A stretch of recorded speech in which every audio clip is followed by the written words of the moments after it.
This all happened about 5 years ago. Still, the memories of it linger and the nightmares persist. The details of everything are so clear in my mind. The sights, the smells, the feeling of my pounding chest as I run for my life, terrified. I've never spoken about this to anyone until now. Here goes. The Pacific Ocean was at my back, and the sound of crashing waves could be heard receding behind me as I trudged along the uphill path through the trees. The air smelled like salt water, kelp, and pine needles. "You are not going to believe this place," Gilbert said, walking a few paces ahead of me up the trail. He was wearing well-worn fisherman's overalls and thick rubber boots which went up to his thighs. "I don't want to oversell it, but I promise you won't see anything like this again in your life." I didn't realize at the time what he meant by that, but I would find out soon enough. When we came into the clearing, I saw a beautiful freshwater bay. The lake was clear and aqua blue, peaceful and utterly silent, aside from our echoing voices and the occasional call of birds in the distance. A bald eagle was perched on a nearby tree, watching us from above.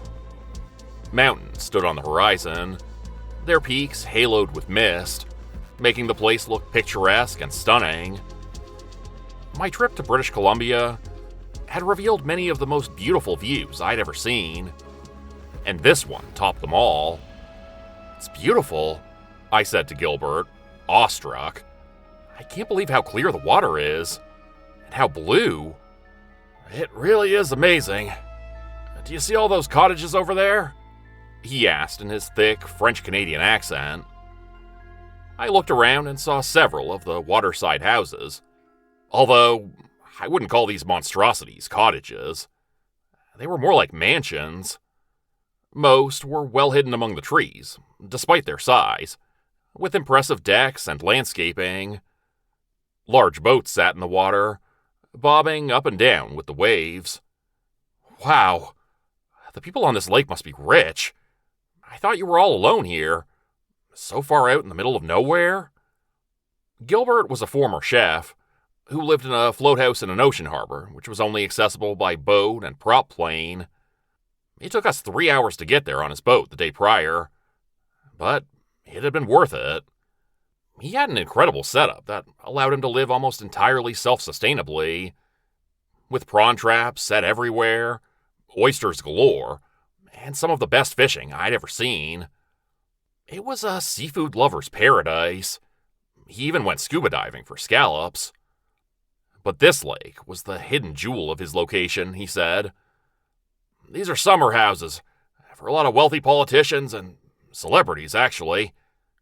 Believe it or not, they're empty 90% of the time. But every once in a while, someone drops in by prop plane or helicopter and spends a week on the lake. It's the off-season, though, so nobody's out here right now.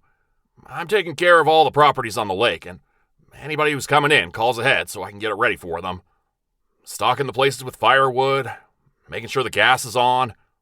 You know, whatever needs to be done." I let out a soft whistle. That meant he had access to every one of these huge mansions, and basically had free reign of their amenities for the majority of the year.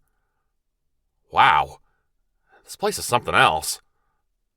The lake was one of the most beautiful I had ever seen, and I could understand why rich people would flock to it from afar.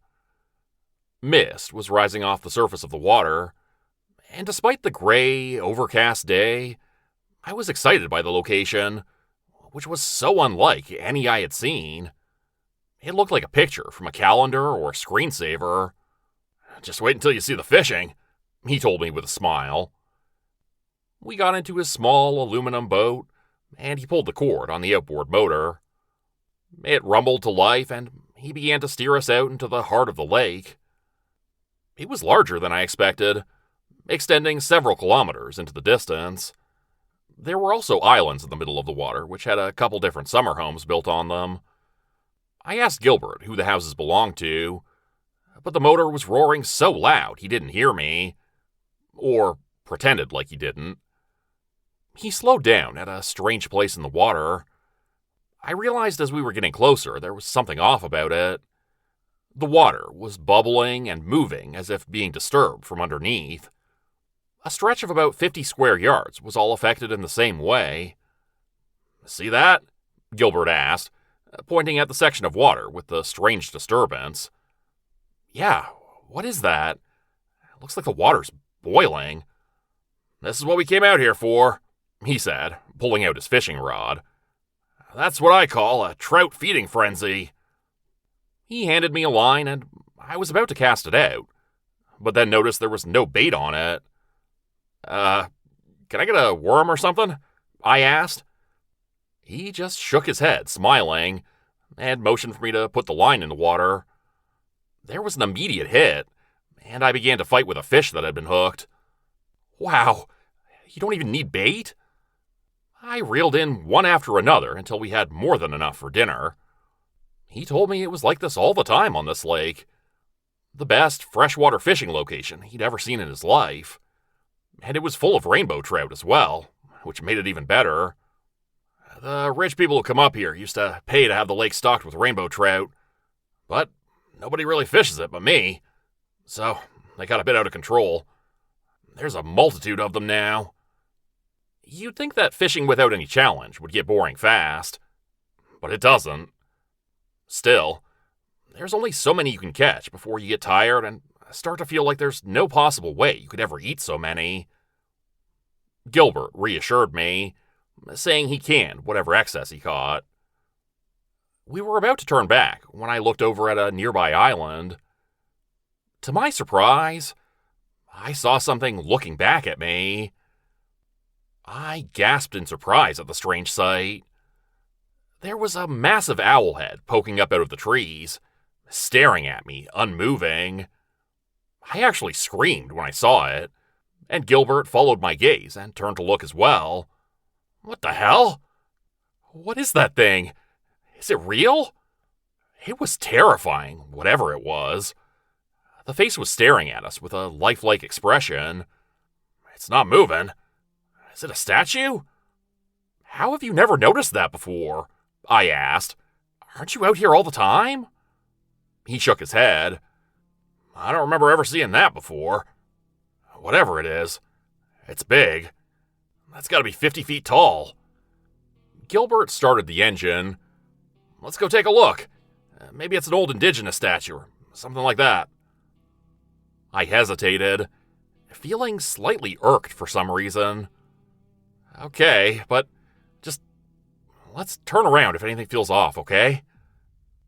Unsure what exactly I was scared of, we began heading towards the island, the small outboard motor kicking up a cool mist which splashed my face and wet my hands.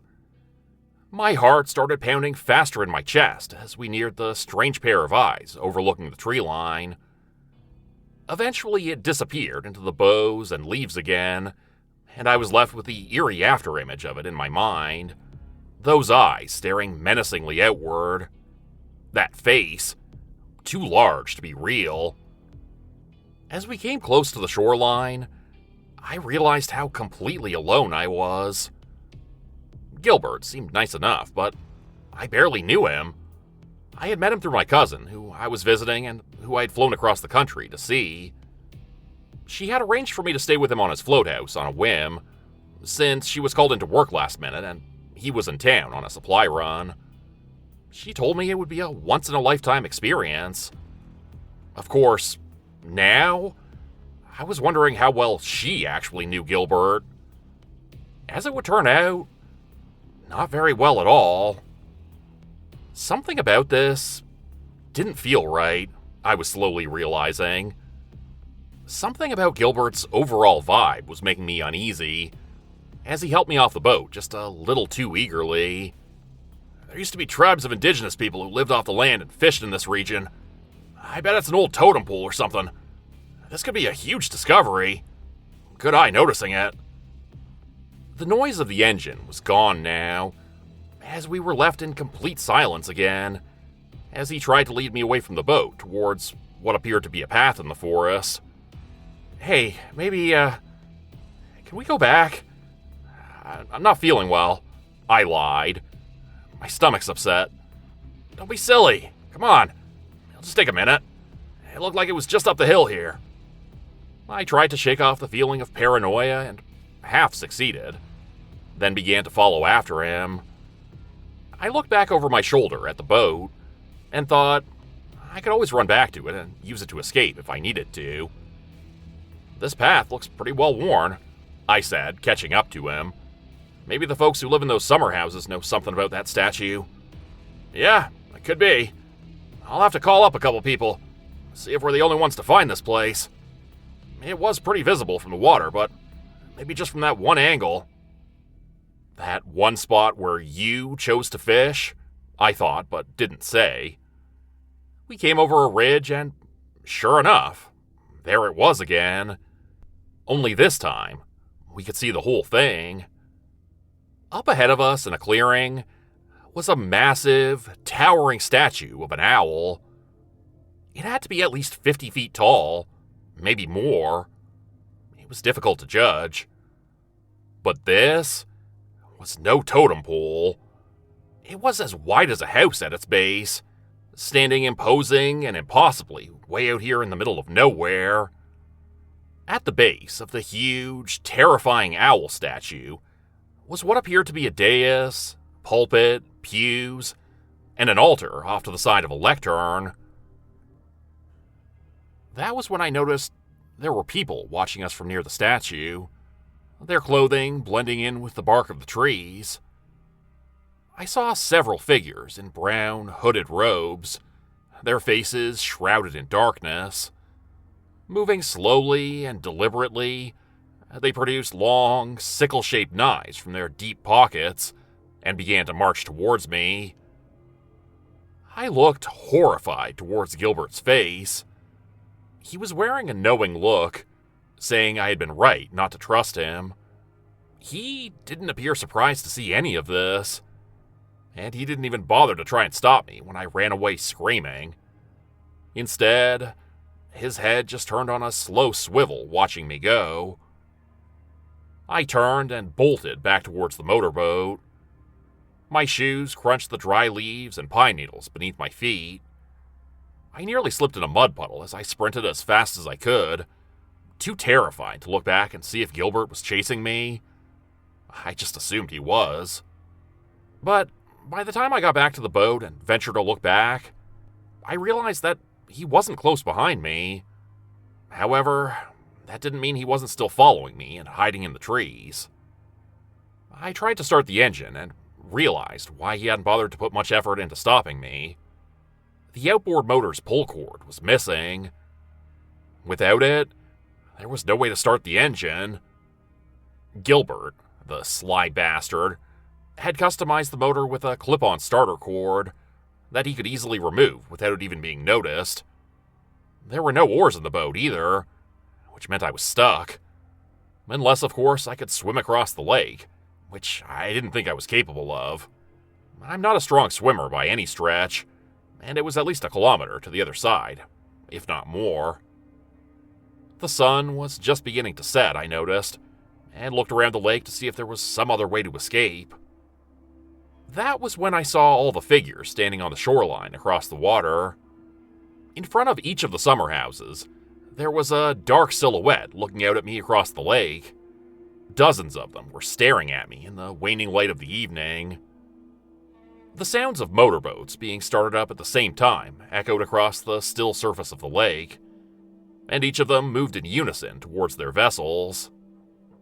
I knew without a second thought, whoever those people were, they were coming for me. That altar beneath the giant owl statue, that was meant for me. I was going to be their sacrifice. You picked the wrong week to come visit. Sorry, Gilbert said behind me in his thick Quebecois accent. Once a year, they all come here for their meeting. I get a bonus if I can find someone for their ceremony. Your cousin didn't know, to her credit. I'll have to tell her there was a boating accident. Something like that. The chubby, red-haired man in overalls laughed, his gut bouncing up and down. He didn't look the least bit sorry. A moment later, they arrived. I saw at least a dozen at first, maybe more. They pulled their boats into the shallows around the island and got out in hip waders similar to what Gilbert was wearing. I couldn't believe the faces of the ultra-famous people who approached me from the water's edge. Celebrities, politicians, musicians, and pundits. People you wouldn't believe if I told you.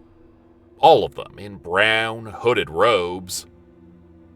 I turned and ran, dodging Gilbert's grasp as he reached out to stop me. "You won't get away," he called after me, cackling. "They're all over the island by now. There's nowhere to run." Ignoring him, I raced down the path through the woods.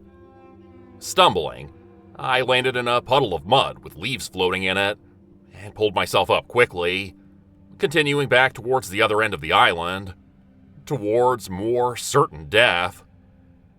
I didn't know what I hoped to achieve. Gilbert was right. I was doomed. Looking back, I saw the group was not far behind. Running up the steep hill, I hoped maybe I could lose them once I reached the top, by veering off into the trees for cover. That would be my only hope. Darkness was settling on the island, and it was becoming more difficult to see my way as I tripped over roots and ruts in the ground. Finally, I reached the top of the hill, and immediately ducked into the trees to my right, hoping to lose them in the twilight darkness of the trees. The sounds of voices coming after me made me run faster than I should have, and I suddenly found myself tumbling over the edge of a precipice I hadn't noticed up ahead. I landed hard, hitting my head on a rock. Instantly, everything went black. I woke up, tied to a slab of rock, cold beneath my back. My wrists and ankles were bound tightly, and I couldn't move as someone spoke loudly nearby. They sounded as if they were mid-sermon, speaking some dark prayer in a demented church service.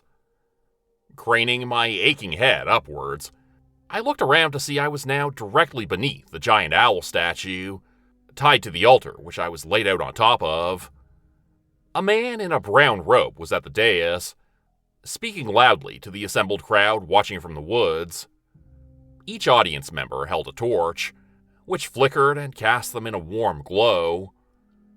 Through the trees, I saw the moon hovering just above the horizon, bloated and crimson.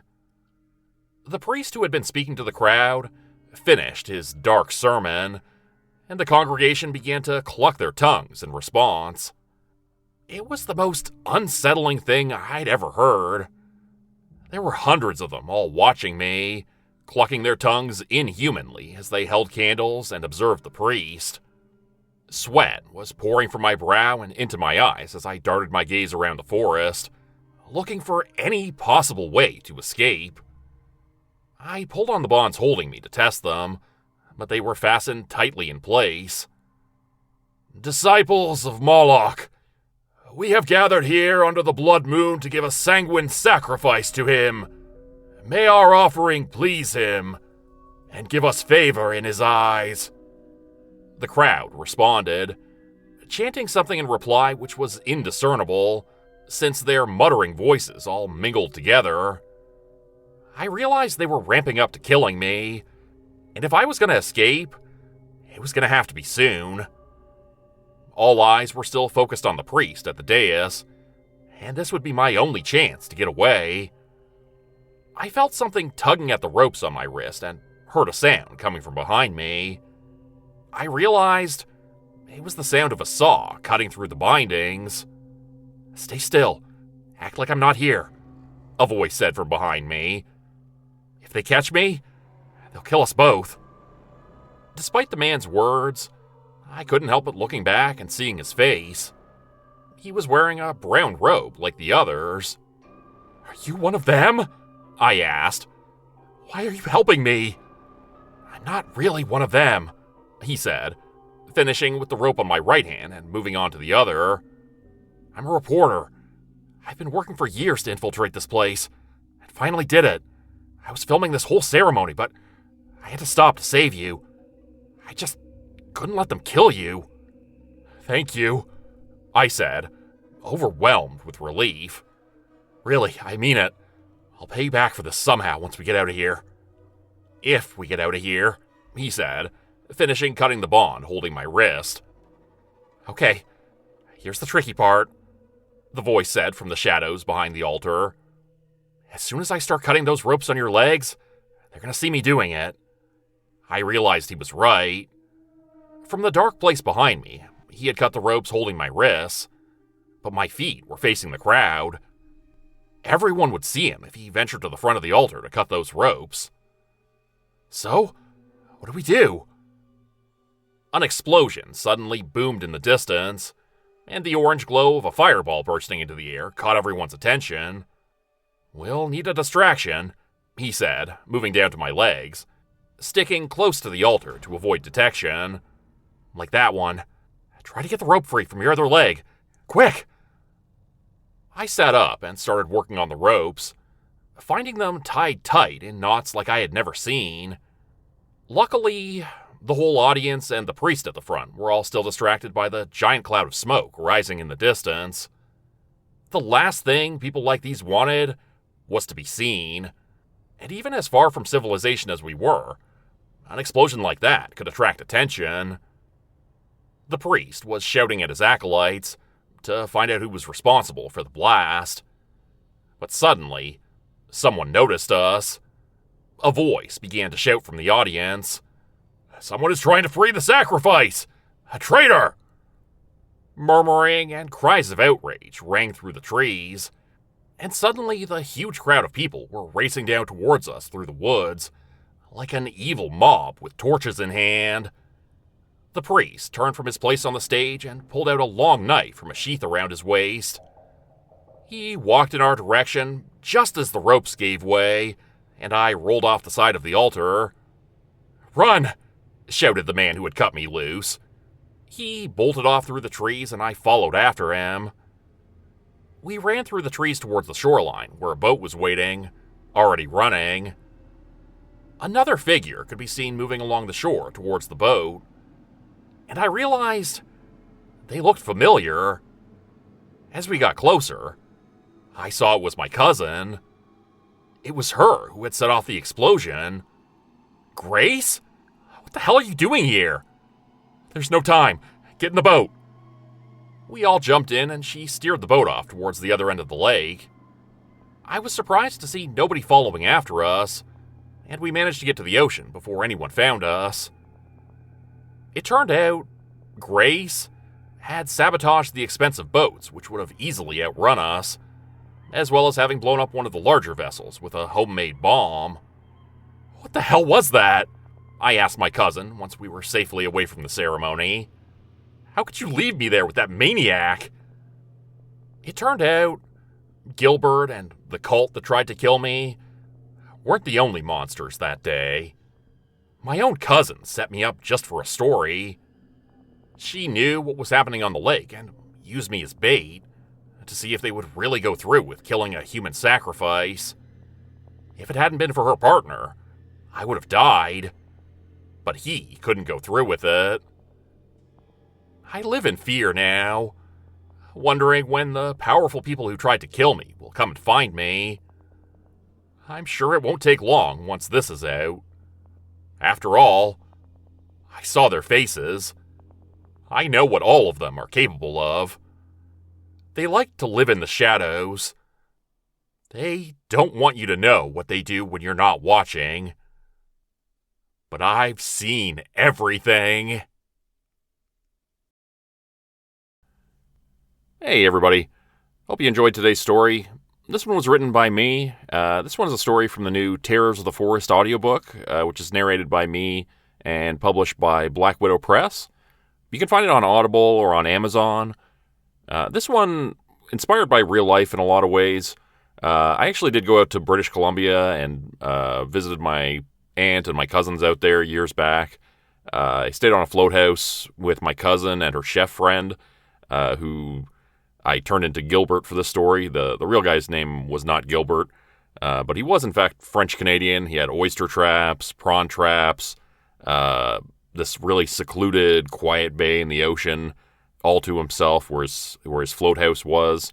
And he would catch cod there and all kinds of fish, and went scuba diving for scallops. And it was really this kind of, like in the story, this seafood lover's paradise, basically. This very quiet, beautiful place. And he took us through the forest, which was just beside his float house one day, and took us down this path, about a 5-minute walk from his float house. And he took us down this path, and there was a freshwater lake a few minutes walk away from his float house. And the description of the lake in this story and the expensive summer homes of the lake is basically exactly what I saw out there. It was basically a carbon copy of the real thing. He really was a caretaker for all these multi-million-dollar homes on this private lake that were owned by these very rich and powerful people. And I remember him name-dropping a couple people, but yeah, it was like these famous actors and famous politicians and different people. And there really were just feeding frenzies of trout, just like in the story, just everywhere.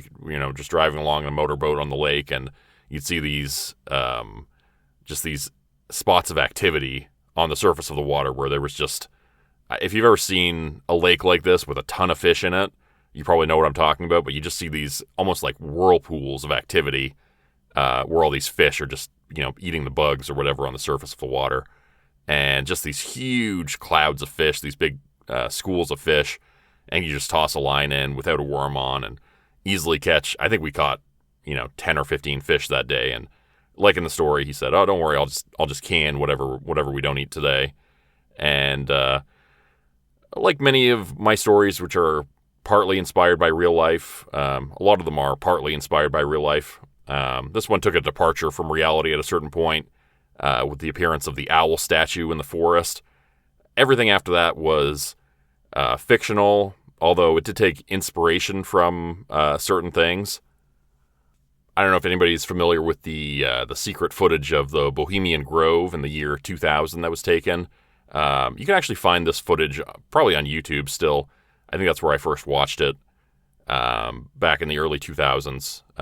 There's this pair of undercover reporters who took hidden cameras and infiltrated this secret society camp retreat at Bohemian Grove, where the world's most powerful people basically meet up every summer, and kind of like the Skull and Crossbones fraternity. If you've ever seen that movie with Joshua Jackson, this is actually a real thing where the Illuminati or the most powerful people basically get together and hash it out and talk amongst themselves. Who knows what they're talking about there, but this is actually a real thing. You can find it on YouTube or on the internet somewhere.